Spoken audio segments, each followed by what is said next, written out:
मधून बोला. पिल्लू, एवढा मोठा पिल्लू. हा, आणि जानू, आईले जानू. येस, बोला. डार्लिंग, अगं बाय. कुठं हाय डार्लिंग?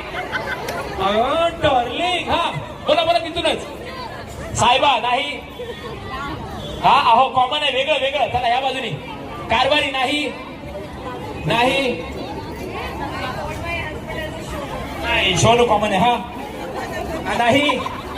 अहो नाही. बोला बोला. नाही बोला. नाही. हा, काय धनी नाही. बाबू नाही, कॉमन आहे. कामगार. हनी नाही. बोला. धापी. काय कुत्रा? कोण बोलला? कुत्रा. अरे देवा, बघा मनातलं कसं बाहेर पडतंय. हो, तुमचा डार्लिंग, तुमचा बेबी माहितीये मला. थांबा. हा, सोनू झालं.